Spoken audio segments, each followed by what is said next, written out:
Hello, welcome to Life and Money. In the next 5 minutes, I will show you how I personally save about $2,800 in income tax in Singapore. This is not a tax evasions, not complicated strategies, just basic branding that many people overlook.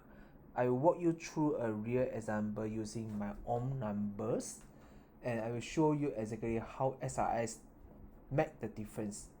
This video is for working adults in Singapore who pay income tax like me every year but don't really plan for it. If you usually just file your tax, submit it and move on, there is a good chance you are leaving money on the table. Quick disclaimer before we start. This is my personal experience and just to share, this is not the tax advice. Everyone's situation is different, so always double check with IRAS or a qualified tax professional. Let me show you the numbers so that it stay practical. My monthly cost incomes for the 2025 is about 16,374, and this is my CPF contributions.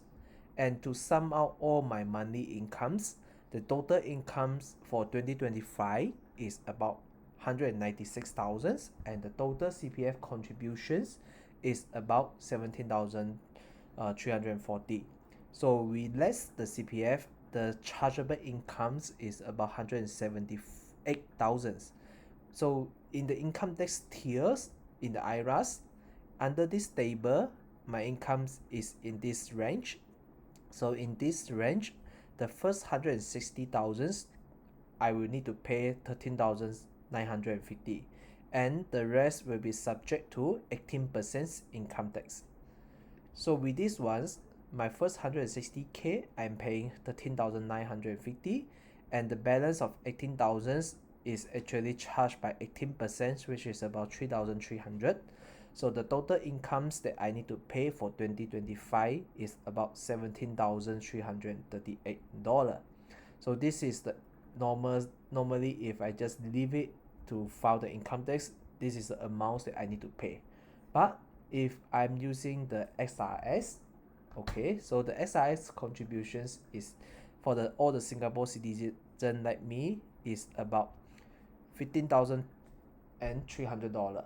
So with these amounts that the self contributions to the SRS, then how will my income actually change? Then I will show you the impact of here. So this is the impact.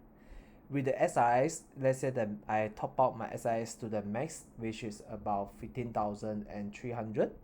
So then the balance after the SRS, which is I took my less CPF 178,000 minus 15,000 will be around 163,000. So with these ones, the first 160k is still the same amount, which is about 13,950. But the next incomes after the 160k becomes 3,500. With the same 18%, this is actually reduced from 3,003 to just $634. So which is a huge difference. Then the chargeable incomes becomes 14,000. So if I break down to monthly, this will be about 1,200 monthly. Then the SRS accounts that I can save is actually 17,000 minus 14,000. I can save about 2,754. So in general, SRS becomes very powerful once your income is above, I would say it's about 120k or 160k like me. Yeah, so this is my 2024 record that I saved. In 2024, I using the same way. I save about 2,300 and 2024 I'm going to save about 2,800.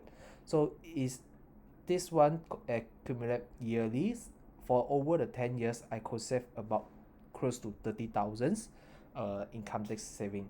So the money that I put in the SRS is not just letting it to sleep. So what I will do is usually just go and buy the unit trust or the Singapore share to collect the dividends. Yeah, so by doing this I can have additional 4% dividend yields or the incomes from the unit trust. Yeah, so this is my personal experience, and this is how I manage my income tax every year. So you can just take me as one of the example or the reference, then just manage your own income tax. Yep, that's all for today.